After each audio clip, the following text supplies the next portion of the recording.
평생 동생을 위해 살았습니다. 부모님을 잃은 그날부터 동생은 제 전부였으니까요. 그런 동생이 저를 버리고 떠났습니다.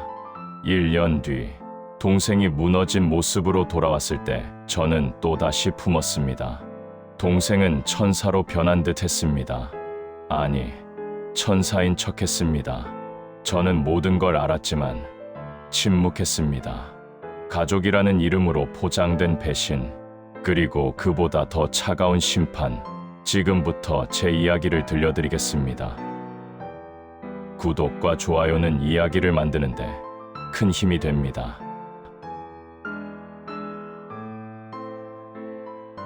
저는 26살에 부모님을 한꺼번에 잃었습니다. 교통사고였어요. 그날 이후 제 인생은 완전히 바뀌어 버렸습니다.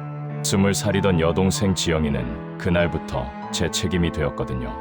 대학을 다니던 지영이는 충격의 학교도 제대로 나가지 못했고, 저는 건설 현장 일을 하며 생계를 이어가야 했습니다.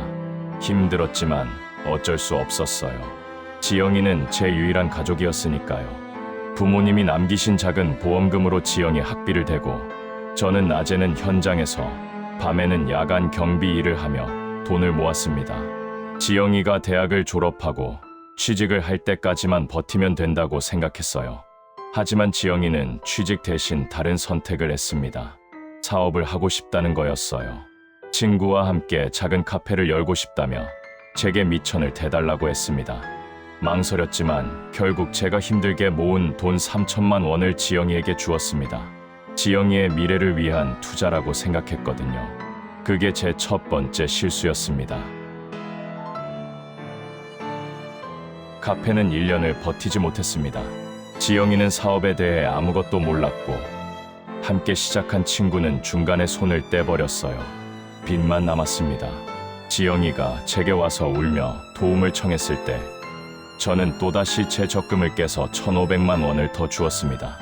빚을 갚으라고요. 그때 지영이는 제 손을 잡고 다시는 이런 일이 없을 거라고, 이제부터 열심히 일하며 살겠다고 약속했습니다. 저는 그 말을 믿었어요. 하지만 그로부터 몇 달 뒤, 지영이는 직장도 구하지 않은 채 집에서 빈둥거리기 시작했습니다. 제가 일을 알아보라고 하면 투덜거리기만 했어요. 피곤하다, 우울하다, 아프다는 핑계만 늘어놓았습니다. 그러던 어느 날, 지영이가 남자를 데리고 왔습니다. 자신보다 10살이나 어린 남자였어요. 사업 컨설턴트라고 소개했지만 제 눈에는 그저 번지르르한 말만 잘하는 건달로밖에 보이지 않았습니다. 지영이는 그 남자와 동거를 시작하겠다며 짐을 쌌고, 제가 말리자 오히려 화를 냈습니다. 이제 간섭하지 말라고요. 지영이는 그렇게 집을 나갔습니다.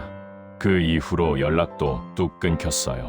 제가 전화를 해도 받지 않았고, 문자를 보내도 답이 없었습니다. 명절에 한 번쯤은 연락이 오겠거니 기대했지만 그마저도 없었어요. 마치 제가 이 세상에 존재하지 않는 사람처럼 대하는 거였습니다. 그게 얼마나 서운했는지 모릅니다.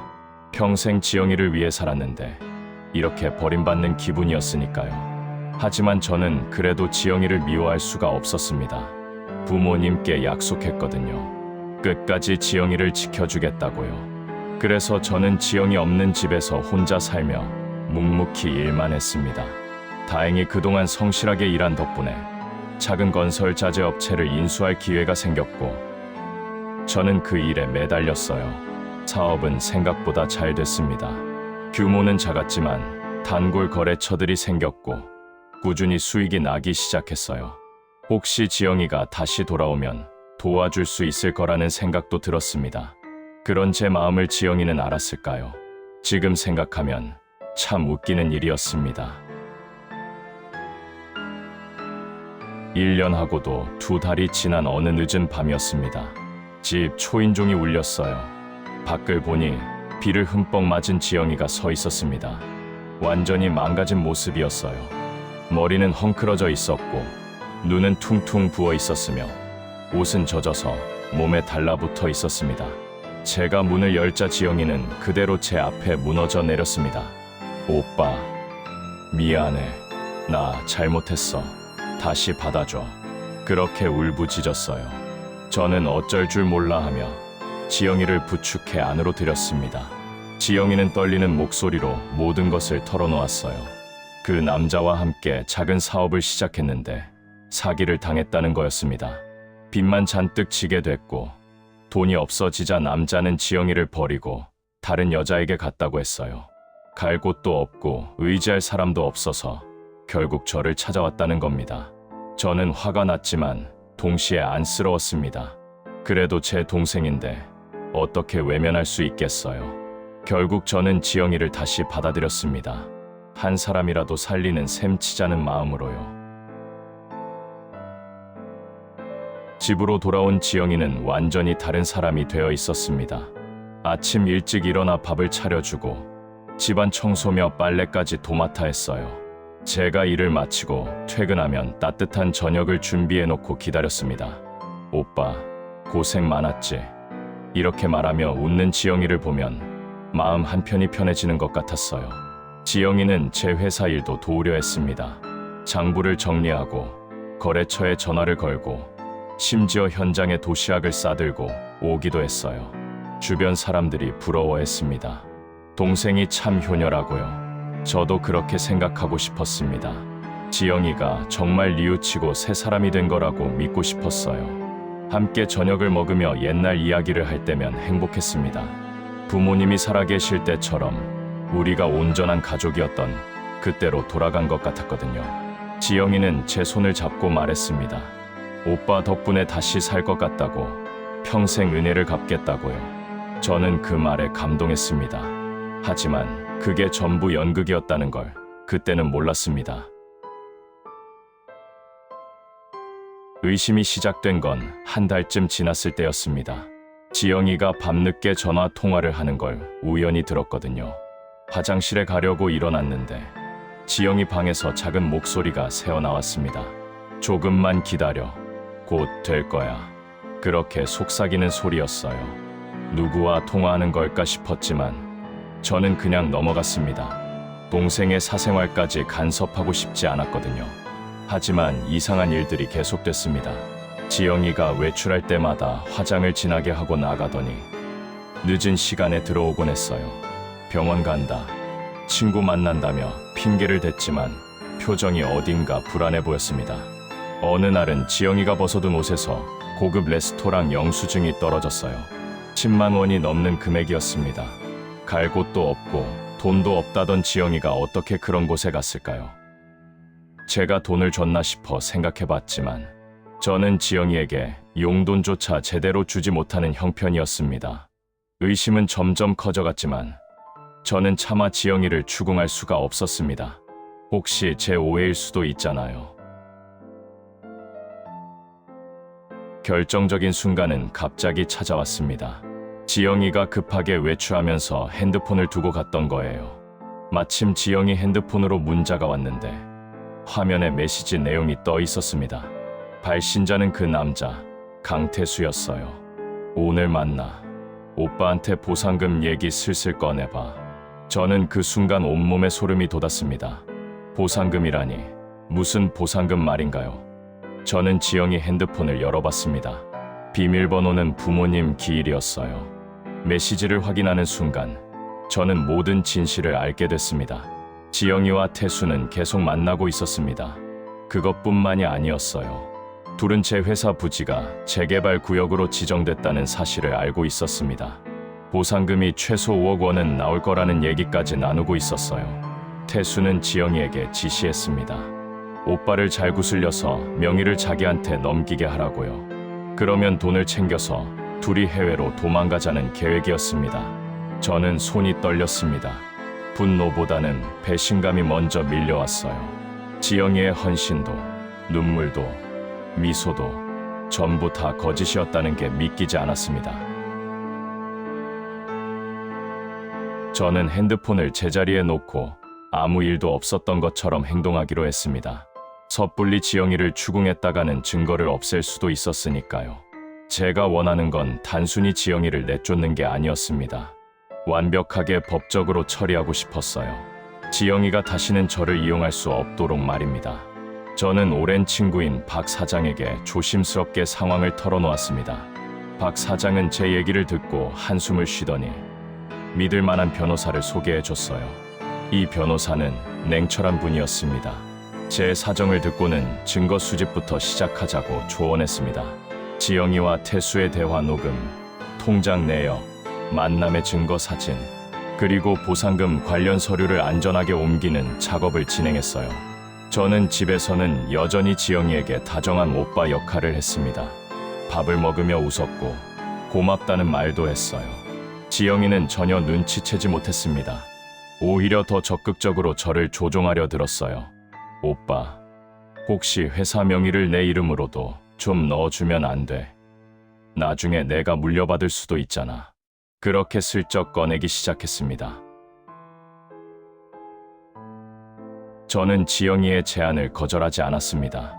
오히려 고민하는 척하며 시간을 끌었어요. 그러면서 몰래 증거를 더 모았습니다. 심부름 센터를 통해 지영이를 미행하게 했고, 지영이와 태수가 만나는 장면을 사진과 영상으로 남겼어요. 둘은 고급 호텔 라운지에서 만나 술을 마시며 계획을 짰습니다. 보상금이 들어오면 어떻게 나눌지, 어느 나라로 도망갈지, 심지어 제가 경찰에 신고하면 어떻게 대응할지까지 논의했어요. 태수는 지영이에게 말했습니다. 오빠를 완전히 속여야 한다고. 절대 들키면 안 된다고요. 지영이는 웃으며 대답했습니다. 걱정 마. 우리 오빠는 바보야. 날 의심할 리 없어. 그 영상을 보는 제 심장은 얼어붙었습니다. 평생 지영이를 사랑했는데 지영이에게 저는 그저 이용할 대상일 뿐이었습니다. 저는 변호사와 함께 철저히 준비했습니다. 모든 부동산 명의를 안전하게 보호하고 보상금이 입금될 계좌를 새로 만들었어요. 지영이가 알고 있는 기존 계좌는 유지하되 실제 입금은 다른 곳으로 들어가도록 조치했습니다. 이제 마지막 날만 기다리면 됐습니다. 드디어 보상금이 입금되는 날이 왔습니다. 지영이는 그날 아침부터 들떠 있었어요. 오빠, 오늘 보상금 들어오는 날이지. 너무 좋다.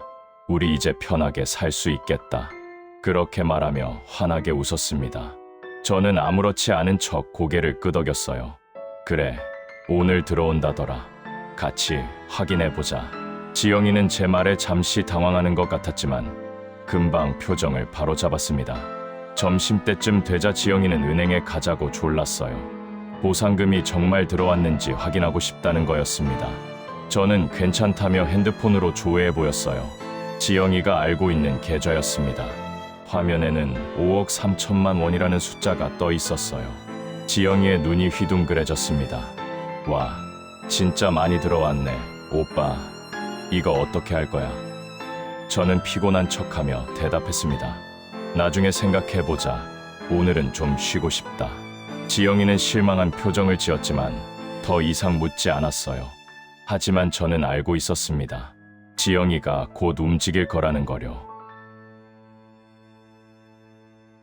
그날 밤, 지영이는 화장실 간다며 자리를 떴습니다. 저는 몰래 지영이를 따라갔어요. 지영이는 밖으로 나가 전화를 걸고 있었습니다. 태수한테였어요. 오늘 들어왔어. 5억이 넘게. 오빠는 아무것도 모르고 있어. 내일 이전 서류에 도장 찍게 할 거야. 그러면 우리 끝이야. 지영이의 목소리는 흥분으로 떨리고 있었습니다. 저는 조용히 집 안으로 돌아와 아무 일도 없었던 것처럼 TV를 보고 있었어요. 다음 날 아침, 지영이는 서류 뭉치를 들고 왔습니다. 오빠, 이거 좀 봐줄래? 회사 관련 서류인데 도장 좀 찍어줘. 복잡한 법률 용어로 가득한 서류였지만 핵심은 간단했습니다. 제 재산의 절반을 지영이에게 증여한다는 내용이었어요. 저는 서류를 천천히 읽는 척하다가 고개를 끄덕였습니다. 알았어. 도장 찍을게. 지영이의 얼굴에 환한 미소가 번졌어요. 고마워. 오빠, 평생 잊지 않을게. 그 말을 들으며 저는 속으로 웃었습니다. 정말 평생 잊지 못할 날이 될 거라고요. 다만 지영이가 생각하는 것과는 전혀 다른 의미에서요. 이틀 뒤, 지영이는 집을 비웠습니다. 친구 만나러 간다고 했지만 저는 알고 있었어요. 태수를 만나러 간 거라는 거려. 저는 그 시간을 이용해 마지막 준비를 마쳤습니다. 변호사를 통해 이미 모든 자산을 법적으로 보호해놨고 지영이가 제출한 서류는 위조 문서로 신고했어요. 저녁 무렵 지영이에게 전화가 왔습니다. 목소리가 떨리고 있었어요. 오빠, 지금 어디야? 집에 있어? 왜? 라고 대답하니 그냥 궁금해서라고 말했습니다. 전화를 끊은 지영이는 1시간도 안 돼서 집으로 돌아왔습니다. 얼굴이 창백했어요. 태수와 함께였습니다. 둘은 은행에 갔다가 충격적인 사실을 알게 된 모양이었어요. 지영이가 제게 다가와 물었습니다. 오빠, 보상금 어디 갔어? 통장 잔고가 0원이야. 저는 천천히 일어나 지영이를 바라봤습니다. 그 돈 내가 안전한 곳으로 옮겼어. 지영이랑 그 남자가 가져갈 수 없는 곳으로 말이야. 지영이의 얼굴에서 핏기가 싹 가셨습니다. 오빠, 그게 무슨 소리야? 저는 냉정하게 대답했습니다. 다 알고 있어, 지영아. 저는 준비해둔 서류 봉투를 지영이 앞에 던졌습니다. 내가 태수랑 주고받은 문자 메시지, 너희 둘이 만나는 사진, 보상금 가로채려던 계획서, 전부 다 여기 있어. 지영이는 서류를 보더니 그대로 주저앉았어요. 태수는 당황하며 변명을 늘어놓았습니다. 오해입니다, 형님. 저희는 그냥 형님을 도우려고. 저는 태수를 쳐다보지도 않았습니다. 당신은 지금 당장 내 집에서 나가세요. 아니면 경찰 부를 겁니다. 태수는 지영이를 돌아봤지만 지영이는 고개를 들지 못했어요. 결국 태수는 혼자 황급히 집을 나갔습니다. 지영이는 바닥에 주저앉은 채 울기 시작했습니다. 오빠, 미안해. 나 정말 잘못했어. 제발 용서해줘. 하지만 저는 더 이상 지영이의 눈물에 속지 않았습니다. 지영아, 넌 진심으로 뉘우치는 게 아니야. 들켰으니까, 돈을 못 가져가니까 우는 거잖아. 지영이는 고개를 저었지만 변명하지 못했어요. 저는 재산권 보호 및 사기 미수 소송 서류를 내밀었습니다. 내일까지 이 집에서 나가. 다시는 내 앞에 나타나지 마. 지영이는 집을 나갔습니다. 짐도 거의 챙기지 못한 채로요. 저는 변호사를 통해 정식으로 법적 조치를 취했습니다. 지영이와 태수를 상대로 사기 미수 및 문서 위조로 고소했어요. 재판은 제게 유리하게 흘러갔습니다. 증거가 명확했거든요. 지영이는 법정에서도 눈물을 흘렸지만 판사는 냉정했습니다. 가족 관계를 이용한 범죄 행위는 더 엄중히 다뤄져야 한다고 판결했어요. 지영이는 집행유예를 선고받았고 태수는 실형을 받았습니다. 또한 저에게 손해배상금을 지불하라는 판결도 함께 나왔어요. 물론 그들에게 돈이 있을 리 없었지만 제게 중요한 건 돈이 아니었습니다. 법적으로 명확히 선을 긋는 것, 그게 중요했어요. 재판이 끝나고 집으로 돌아오는 길, 저는 이상하게도 후련하지 않았습니다. 오히려 공허했어요. 지영이는 제 유일한 가족이었는데 이제 저는 정말로 혼자가 되어버렸으니까요. 하지만 동시에 깨달았습니다. 가족이라는 이름으로 착취당하는 것보다 혼자라도 당당하게 사는 게 낫다는 거려. 그날 밤 저는 오랜만에 편히 잠들 수 있었습니다. 이제 1년이 지났습니다. 저는 여전히 작은 건설자재 업체를 운영하며 살고 있어요. 보상금으로 사업을 확장할 수도 있었지만 그러지 않았습니다. 그 돈은 따로 저축해두고 저는 제가 할 수 있는 만큼만 일하며 살기로 했어요. 욕심을 내지 않기로 한 거죠. 가끔 지영이 생각이 납니다. 어떻게 지내고 있을까? 여전히 저를 원망하고 있을까? 하지만 후회하지는 않습니다. 제가 한 선택은 옳았으니까요. 사람은 고쳐 쓰는 게 아니라는 걸 배웠습니다. 특히 변할 생각이 없는 사람은 절대 변하지 않아요. 지영이가 진심으로 뉘우쳤다면 진작에 태수를 떠났어야 했습니다. 하지만 끝까지 돈을 선택했죠. 박 사장은 제게 새로운 인연을 만나보라고 권합니다. 이제 당신 인생을 살라고요. 저도 그러고 싶습니다. 평생 누군가를 위해 희생하며 살았으니 이제는 제 행복을 찾아도 되겠죠. 오늘도 해가 뜹니다. 저는 현장으로 향하며 생각합니다. 비록 혼자지만 이제는 진짜 제 인생을 사는 거라고요. 그걸로 충분합니다.